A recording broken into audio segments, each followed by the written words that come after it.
Accutron Watches present.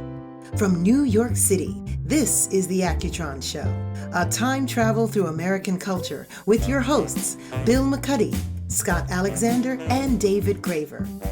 Visit AccutronWatch.com and discover the brand that has made American history with an all-new proprietary next-generation electrostatic energy movement. Accutron. It's not a timepiece, it's a conversation piece.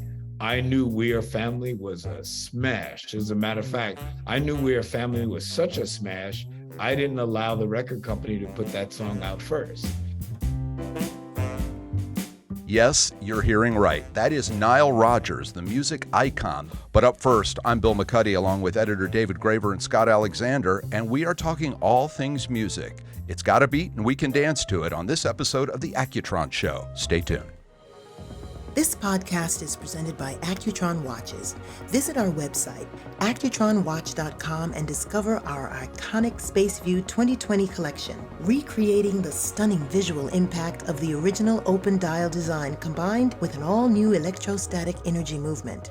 Time just changed again. The Accutron Space View 2020. David, share with us how music has influenced your life. I live for music. I start my day with music. I end my day with music. I care so much. I make playlists every single day, every single week. I've got collaborative playlists with all of my friends. Scott, have you gotten a playlist for from David? From David? Not yet. Jesus, God. Niall's the type of creator who's so ubiquitous that regardless of where you are in the world, you'll stumble into his music. I remember going to Art Basel in Switzerland, walking into an 18th century church, and Get Lucky was playing, and I was like, this is Nile Rodgers. Nile Rodgers is in this church with me right now. Nile Rodgers is everywhere. His music is it's unbelievable. everywhere. You look at his catalog, and it's just like, oh, wait, okay, Madonna and David Bowie and Daft Punk and I mean, it's an unbelievable career. So in the old days, albums had an order. They had an A-side, a B-side. They had a beginning, a middle, and an end. And I just think in the world of shuffle and downloading that we've lost all that. That's definitely true, but I do think there are creators out there, Nile perhaps included, who think of the album as an art form. I love to listen to an album from start to finish, and I think there are many creators still doing it, even though TikTok has sort of undermined that. It's all about the single, the buzz, the 13-second clip. Scott, well, that's the thing. Well, it started with Spotify, although, Bill, you point out, it started with that darn shuffle button. But the Spotify took it and atomized the album down into individual tracks and songs, and then the single became a big deal. And then exactly what you're saying, David, like it went down from there into these 13-second clips that now go huge. And when a band hits on TikTok now, there's this band that I've been following for years. They were in obscurity for 15 years. I've been listening to this band. They're called Mother. They're out of Canada. They sell out in Canada. They play tiny clubs here. Really? They hit on TikTok, and suddenly they're playing giant venues full of teenagers. So it's like, I found these guys in my 30s, right? I followed them in my 30s and my 40s, and then now they're a teeny bopper group. I mean, it's they're like being because of sampled in a way. I mean, because I want to talk to him, and I'm curious what you guys think about all of the recycled stuff that happens in the world of sampling. I mean, is it legitimately art, or is it kind of stealing somebody else's gig? 100% legitimately art, but that makes me wonder how often Nile Rodgers is credited as songwriter on something that wasn't his primary vehicle. Right. Yeah. Well, originally there was kind of no rules about it. Now that you have to actually clear samples, I'm sure he's getting credited more than he did on Rapper's Delight, maybe. One of the things that's exciting about Nile Rodgers is he's celebrating a birthday just like Accutron. 70. Wow. Boom. 70 Oh, big he's year. 70? Yep, he's 70. Wow. We're 62. You would not know it. So we're a little younger. But he is going to tell us about a relationship he has with Bulova involving two watches. They are a limited edition of 70 pieces. One is for Nile's 70th birthday, and the other one is a lunar pilot watch. He'll talk to us about the relationship he has with both of those watches, but the important thing to know is that Bulova has re-released these two watches, and they are available at bulova.com. 70 pieces each, and the proceeds go to his We Are Family Foundation, which he will tell us more about. Oh, that's so cool. All of this happening when Nile Rodgers joins us after this. Happy birthday. This podcast is presented by Accutron Watches. Visit our website, accutronwatch.com, and discover our Accutron DNA collection. Reimagined for a new generation, the Accutron DNA combines breakthrough technology, precise engineering, and modern aesthetics to achieve a new level of technical excellence. The Accutron DNA, the new face of time for those who blaze new trails. Nile Rodgers, welcome to the Accutron Show. We are thrilled to have you because you're a living legend and we're not. And I guess, we were having a conversation before you joined us about what has happened in the world of music. And one of the headlines is, we just seem to consume it differently. We don't have albums anymore that we listen to with a beginning and a middle and an end. How does that make you feel, and what does it do to you as a producer in terms of rethinking the talent, if anything? That's actually a great question, because I grew up in an era where the album, from my point of view, the album was the film and the singles were the trailers. So you had to have the hit single in order to make someone interested enough to listen to the album, which was you watch the trailer. If you liked it, then you watch the film. So to me, hit singles, especially lead-off singles, were the beginning of the story, or at least the part that hooked you into the story, and the album was the completed vision. In today's world, I find that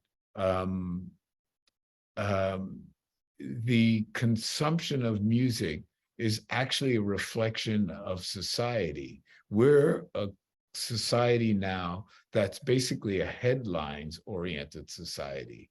I don't see people reading full articles anymore. I don't see people reading anything that's really in depth. Every now and then, somebody tells me that they read my book, my memoir, and I am so thankful. I go, my God, yeah, I'm just impressed that you read a book. And the fact that you read mine really blows me away. And I'm just really thankful for your time, because it seems like people value their time in a way that is very different than before.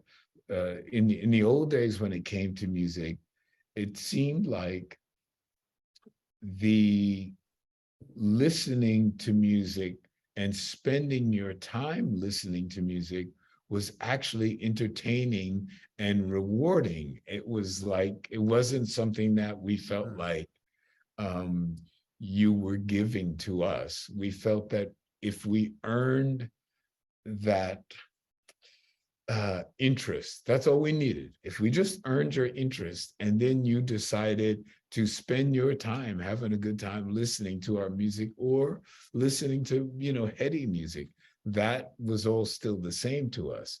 But now what it feels like is that a person's time is so valuable to them that if they spend time listening to your song, that's an incredible achievement. So now, as a composer, I actually try and tell the whole story in almost like a musical compendium type of form. It's not like the full book, it's just the compendium. But you're trying to do more inside a single song? Is that what you're saying? Trying to have the song individual song be a complete work?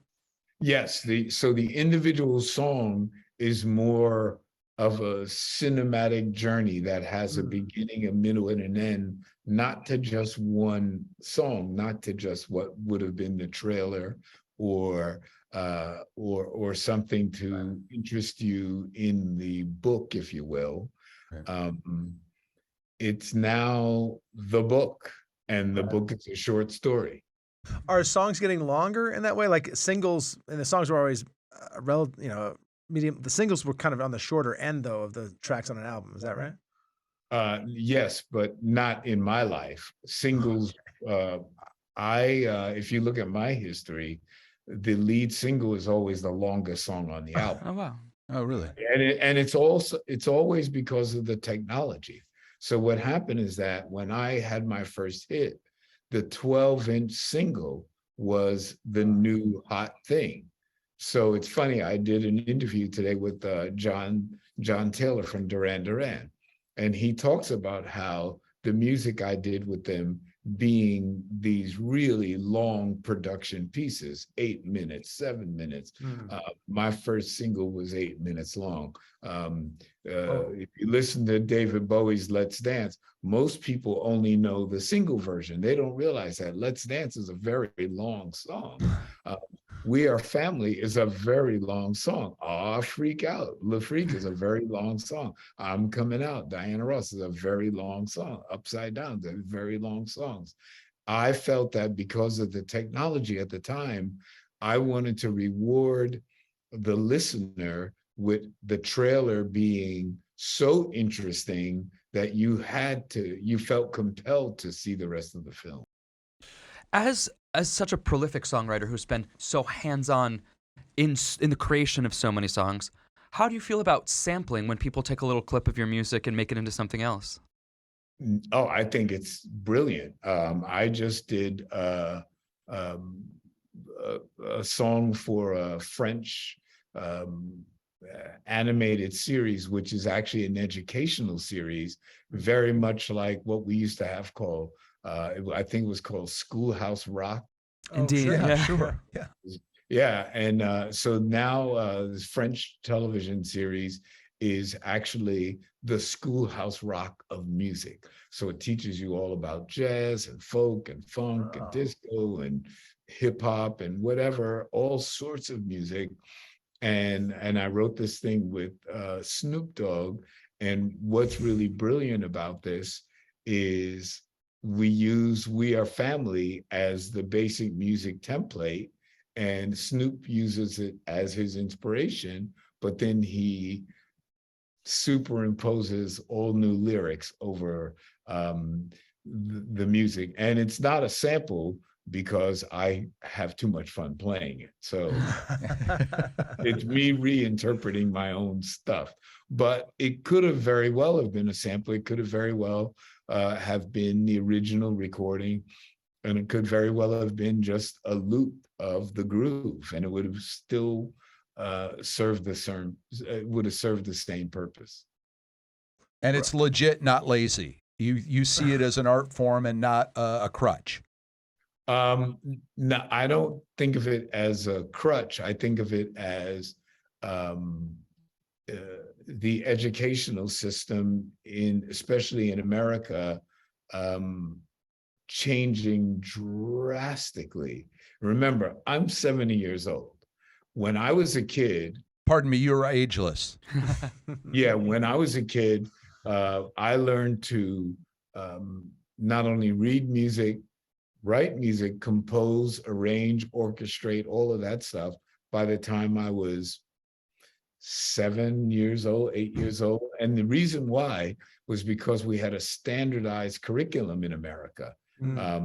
Even though, believe me, I am a tree-hugging liberal hippie, blah, blah, blah. A lot of people think that the standardized education system was unfair. But to a person like me, it was a great gift because my parents were heroin addicts and I was constantly on the move. I had the most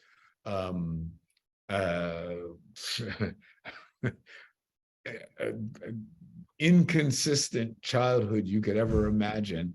I don't remember ever going to one school for longer than a few weeks till I was able to control my own destiny, which was around when I was around 14 years old. Wow. But you got music education in the school, and that's what started you off? Yeah, so I'm sorry, the part that I left out was the fact that all schools in America taught music, they taught art, they had physical education, all of that stuff was just standardized. Yeah. So see Dick run, run Jane run. That was That didn't make any difference whether you went to parochial school or public, whatever. We all learned from the same textbooks.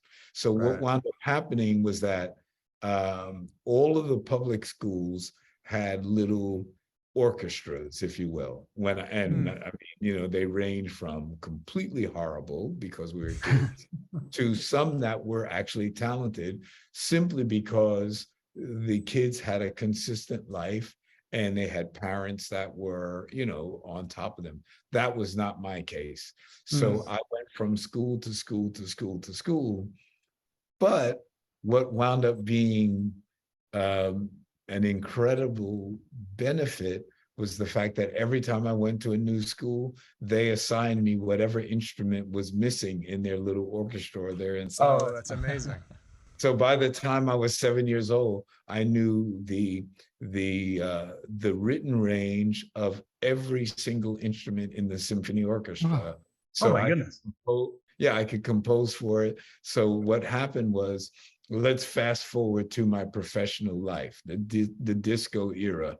I heard the term self-contained band, which is what they called the Beatles. Well, in fact, the Beatles were just four guys who played their instruments. They were not self-contained because George Martin did the orchestration. Right.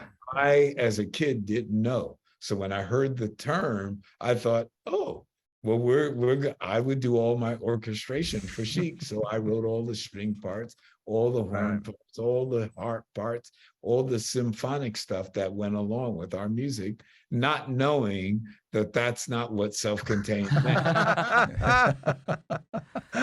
You were just sitting in. Right. You're just the guy they needed. Listen, Nile, comedians don't laugh at other comedians. Screenwriters and directors go to movies and start to analyze what's going to happen on the screen and don't really enjoy themselves. Do you still like listening to music? Or do you hear it technically and go, wait, they should have done this or they should have done that? I only do that when I'm officially called in to do that. Normally, I just listen to music to enjoy it. I have to be honest with you. I love pop records. I love hit records. I love to see where things are going. As a matter of fact, I think you actually misstated reality. The reality is records now, singles are shorter than they've ever been. We're going back to the days of Elvis and those guys, the 2 minute and 47-second record, the 3-minute record. When I was a kid, the longest song you ever wanted was 3 minutes and 30 seconds. And that's what we're back to. We're back to records that are less than 3 minutes, and they're big hit records. So the concept of the 12-inch format, which I grew up with, 8-minute records, 9-minute, 12-minute records. Look at Rapper's Delight. I mean, my God, I got paid 3 times the statutory rate, the 3 times the manufacturer's suggested price of a single in those days, because the song was so long. It's still playing. It's still great, and I don't think I still get paid that rate, but right. So that's interesting that if the songs are getting shorter and then people are kind of listening to single after single after single, as opposed to listening to a full album by the same artist, it feels like it's a radically different, maybe denser musical landscape for music consumers today. Well, so there's every now and then there's a record that breaks the rule. So the newest record I have out right now is the new Beyonce album. Now, what's really interesting is because of streaming, every single song on the Beyonce record, 13 songs, all hit the chart. All were in the top 100. Wow. Because of streaming, everybody chose a song that they wanted to listen to. Wow. And because Beyonce is Beyonce, the amount of people that were streaming the songs and listening to the songs made every single song chart. I don't think that's ever happened. At the same time, right? Whereas before you'd have to break one song and then break another one and break another one. Right. I was shocked. every single was on. Every single song charts. I'm curious if you've had an experience where you were working on a song and you thought, this is it. This is going to be a big one. This is a hit. We've got it in our hands. And it didn't work, you mean? Yeah, or it worked. Or you were absolutely right. You just knew. Tell us one time you got it right and one time you got it wrong. The time that I knew was I had at least 5 or 6 that I knew absolutely were right. I knew We Are Family was a smash. As a matter of fact, I knew We Are Family was such a smash, I didn't allow the record company to put that song out first. Believe it or not, let me take you back in history. I broke Sister Sledge with a song called He's the Greatest Dancer. He's the Greatest Dancer came out of the box as a platinum single. We dropped that before We Are Family because I knew He's the Greatest Dancer was a hit. So, and Nile, the year is what? Remind us of the year. Oh my God, 1978. And then the Pittsburgh Pirates adopted We Are Family as their song and won the World Series. So I knew those. But you knew you could hold that back and it was just a killer lying in wait. Yeah, as a matter of fact, the strategy was I was terrified that We Are Family was such a big hit that if we put that out first, people actually wouldn't listen to the rest of the album, which to this day, I still think is the single best album I've ever written. Oh, wow. The Sister Sledge album, you put the needle down and it's exactly what I'm talking about. It's the whole film. There's not one bad song on that album. I mean, it's the best thing I've ever done. And it's because I was trying to prove to a record company what I could do. And it was also because of hearing people tell me certain things that I just believed was the truth. I had no way of knowing that what they were saying was true or not. I just chose to believe it as the truth. So when a person told me that an album was a film, I did the Sister Sledge album to prove that I could do a film and that every song was somehow related to an overall story. The overall story was this is a group of sisters and they were on the cutting edge of this new hip disco world of high fashion and supermodels and Halston, Gucci, Fiorucci. Believe it or not, first time ever in history that fashion designers were ever name checked in a pop song. Now you can't buy, I'm serious, now try and buy a pop record without hearing Lamborghini, Rolls, and not hear something name checked. You pioneered product placement. You were the first. You're the guy. But we weren't trying to do product placement. What we were trying to do was paint a picture of these hip girls that were now representative of this new culture that was coming on. And any song, as David asked, that was like you thought was going to be huge and just was or not. That you wish would have second legs, that someone would rediscover it and it ends up on Stranger Things. Didn't think much of it, that then went crazy. Yeah, well, we did a song called Why for Carly Simon, and Carly Simon was really coming off of some big stuff, and we didn't understand the politics of radio, and we didn't know the whole stuff about payola and all that.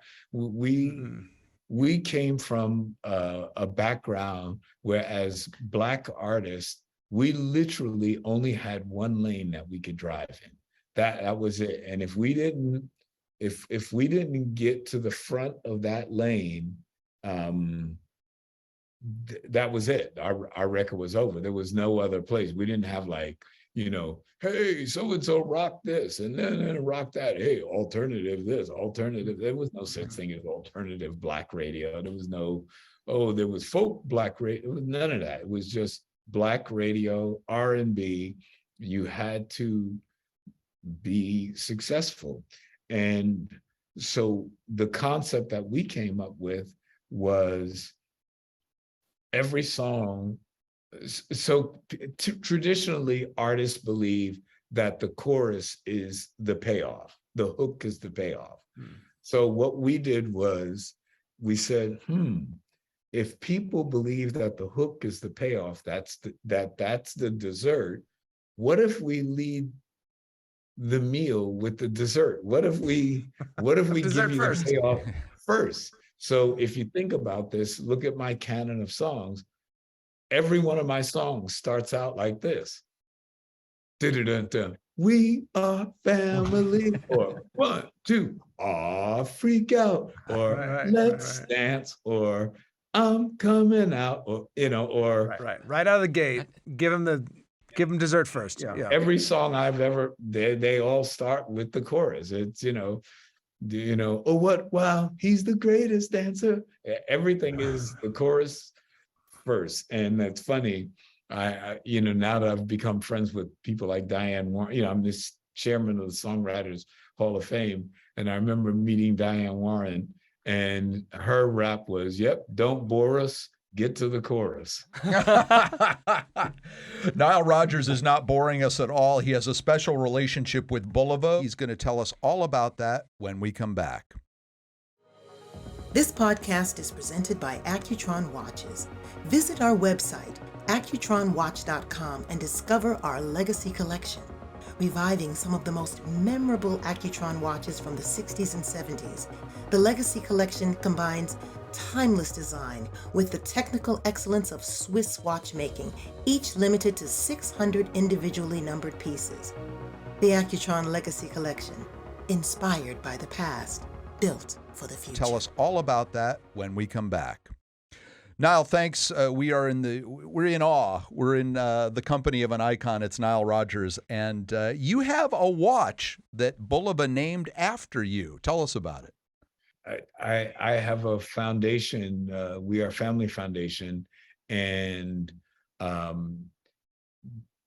also won a Grammy or two, and somehow Bulova was sponsoring the Grammys, and they presented me with this watch, and it had my name on it, and it was styled after a record, and it was an incredible honor for me, because what they didn't really know at the time was the first watch I ever received. I'm American, right? You're a little kid, you get a watch, you get the Mickey Mouse watch, but then all of a sudden you become, a kid. You're a teenager, or you're a young kid who believes that you're the smartest kid in the world, and you want a real watch, you want a man's watch, you want a real watch. So Bulova was affordable, and also in New York, every time I go to the airport, you drive past the building, and it would say Bulova, and it just was part of the American landscape consciousness. It was America. It was the watch that was affordable and reliable. And what was really cool, and honestly, they didn't know this at the time when when they awarded me the watch. I was at the moon landing in Central Park. I'm a New Yorker, right? So I'm at the moon landing in Central Park, and it was the first time I ever saw anything that resembled a jumbotron. Now, when I go back and look at the pictures, I see that it was a fairly archaic. What was taking place there. Wooden 2x4s holding up the screen or whatever. But at the time, it looked like what was taking place on the screen. They're landing on the moon. It's all these people in Central Park. We're sitting there watching this thing happen on this big screen, and we're not at a drive-in movie theater. We're at Central Park. That means that this thing was put up and then had to be taken down. There wasn't this structure that lived in the park all the time. So the whole thing was sort of magical to me. Love that you brought up Central Park, because this past summer, I happened to be in Central Park with you and Madonna, which was one of the... Hard to think of David Graver dropping a name, but there it goes again. It was a sort of game-changing experience at Disco Oasis, which is something that you have your hand in. Would you tell us what Disco Oasis is and what it's doing and what it was doing in Central Park? Yeah. Well, it's still in Central Park, and it's a concept that we came up with last year. We launched it in Los Angeles, in Palos Verdes, at the Botanical Garden there. And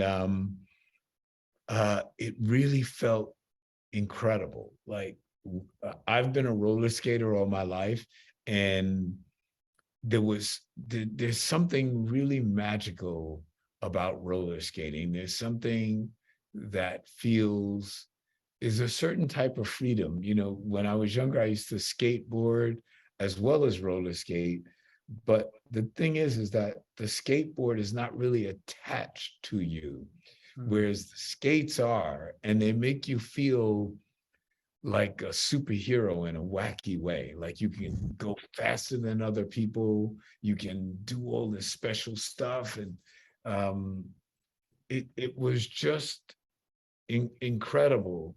And what happened, the reason why Madonna was at Disco Oasis was because she's the only artist in history that had 50 #1 records. And she was putting out a compilation album of her 50 #1 records. Like, no one has had 50 #1. That's crazy. Not the Beatles, nobody. I mean, 50 #1s. And the interesting thing is that so I'm looking out my window right now at Disco Oasis. I could see it from where I'm at. And I could actually see Madonna's apartment, by the way. So Madonna was there, and Could you give us that address? No, I can't. My apartment is only a few blocks from hers. And like, once again, just like the crossover between me and Bulova, Madonna has 50 #1s, but there's only one Madonna album that has one producer, Like a Virgin. I'm the only guy I'm the only producer on Like a Virgin. And it was just incredible that we came together to celebrate her amazing accomplishment. And I just happened to find out, because I never even thought about it, that I was the only producer where I'm the sole producer on a Madonna album. And it was just a phenomenal moment. And plus, you know, Madonna had a tour where she had a big roller skating extravaganza going on. And so I knew that she skated somewhat, and I wanted to try and get her to skate with me again. And she's like going, "No, I haven't skated in a long time. I'm going to bust." Her literal words were, "I'm going to bust my ass." So I talked to all of the employees, and I said, "Okay, if Madonna falls, we're all going to fall." Well, Graver said you got her out there, and that she was skating with everybody. Yeah, it all was of us. like incredible. She was skating along with. She had some people around her, as Madonna always does. But she was really kind of, once she got going, she was kind of thrilled. She was wonderful. It was, I mean, these are the words out of her mouth. She was like, "Nile, you know what? It's like we haven't been apart for one moment." It was as if this was just the next day in our lives. When we were making the Like a Virgin album, which is the biggest album of my career, we just saw each other every day, and it was so loving and so wonderful. And I've said this 1,000 times, Madonna is the closest woman that I've ever been to without having a romantic relationship. You know, I looked at her as my artist for life. Little did I know that I would just do one record and she'd like kick me to the curb. But no, we actually had an amazing time. And it wasn't because we had any problems or anything like that. Madonna is just the artist who is always seeking to propel herself to a new place. And after we did Like a Virgin, which was bigger than anything you could imagine. I mean, like I said, I've sold hundreds of millions of records. I mean, like lots and lots and lots of records. To think that I had one album that would sell more than 28 million albums, just one, and this was relatively early in my career. Where do I go from there? And I guarantee you, Madonna was thinking, what the hell do I do now? This is her second album and it's a 28 million seller. Oh my God, what do I do now? So normally a person would think, well, I'm going to go with this same guy again. But she did the smart thing, which is don't try and replicate what you just did. Right. Try and surpass that. And maybe the next person, maybe the next person you work with would be a guy like me, who my job was, when I met Madonna, I was like, okay, this is your life arc. This is where you are. It's my job to take you from here to there. Little did I know I would take her from here to there. And then, like, her next producer, his job is like, okay, even where tougher. do we go Yeah. there? Right. And she did a great job. I mean, she did, pop it on, well, like I said, 50 number ones. Yeah. I'm curious, you mentioned having a relationship with Madonna, and I'm curious about the relationship with in the studio with the artists that you're working with. Is it ever difficult? I mean, I would imagine, the producer comes in, they have a certain vision. The artist definitely has their vision if they've written the songs or if it's their music. Is that ever a clash? And like, do you have a certain way that you like to work with artists to kind of keep things in a good place? Well, it's shifted over the years. In the beginning, I only knew one way. And the way that I knew was the way that I was treated. So this is how I was treated. I get to the studio, there would be a chart. That was the chart designed for whatever position I was playing. Usually there would be 2 to 3 guitar players on every song back in the day. And it was all about fast. Read the music, get it done fast, move to the next session. So I never learned any music before I got to the studio. I learned the music, reading the music in the studio, and then you move on to the next record. So unfortunately, that's how I treated Sister Sledge. They never heard any of their songs until they met me that first day, which was incredible. They walked into the studio and their whole album was written. They just had to sing what I had written on, it was done. They just walked in and were like, geez. Okay. What if we don't even like these songs? What do you mean, what if you don't like these songs? This is your album. This is who you are. This is what you're doing. Wow. And because it caused such a strange rift between us, I thought to myself, wow, I can't treat people like the way I've been treated. I have to treat people differently if I'm the producer, especially if the record has their name on it. Like, right. I can't, you know what I mean? The records that I was hired to do didn't have my name on it. I was servicing someone else. Mm-hmm. Now that I'm doing a record that has Madonna's name on it, I have to service her. I can't tell Madonna what to do. Right. I could suggest, I could try and steer her in the right direction, but that meant that I had to understand what she wanted to do. So now my job changed considerably from the way that I treated Sister Sledge. So after Sister Sledge, believe it or not, I got Diana Ross, who was at that time, and this is, I think, a pretty accurate statement.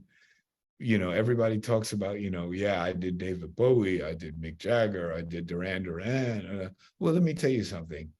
When it comes to stars that can suck the oxygen out of the room, there's a handful of people who do that. Madonna does that. Right. Yeah, Bowie may have done that, but let me tell you, the day I met David Bowie, he was sitting all by himself at one of the most popular clubs in New York, and nobody was talking to him.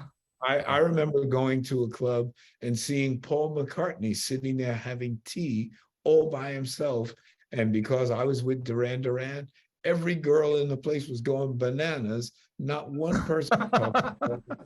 And he's the cute one. McCartney, right? So, Duran Duran had now taken the place of the Beatles or whatever. It was like young girls were freaking out over John Taylor.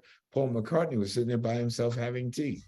So my next record was with Diana Ross. And let me tell you, those days in 1979, if you walked into a room and you had Diana Ross and Barbra Streisand, I don't care what musical artists you had. You could have Michael Jackson.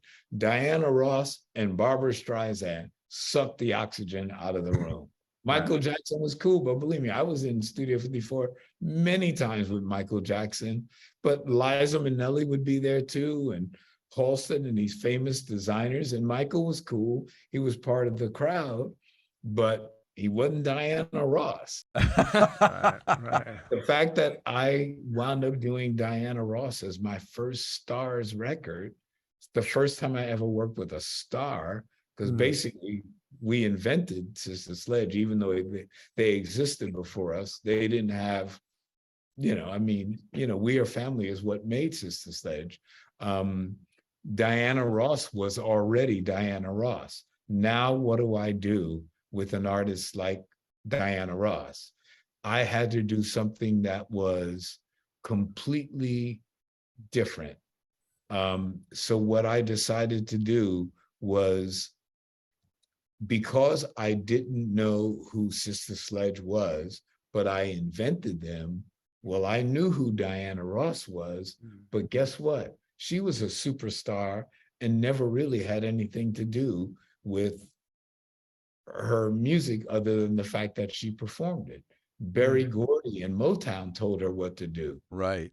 I decided I was going to interview Diana Ross, and I was going to write a documentary. Remember, to me, an album is a film.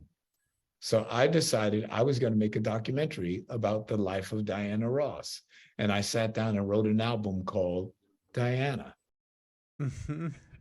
And this song was about, and she opened up to me and told me everything about her life. I knew everything. Wow. I feel like you have told us almost everything about yours, and we've only scratched the surface. I mean, this is amazing. You have been a tremendous, iconic interview, and we are just thrilled that Nile Rodgers joined us today. Thank you, sir. Thank you. And that's a wrap. You're welcome back here anytime. Thank you. You guys have been great. We don't you so sing, much, but we Nile. need you. Thanks. Thank you for listening to The Accutron Show. To listen to all of our shows, visit accutronwatch.com. To learn more about the world of Accutron, follow us on Instagram at AccutronWatch and subscribe to our podcast. From New York City, until next time, Accutron time.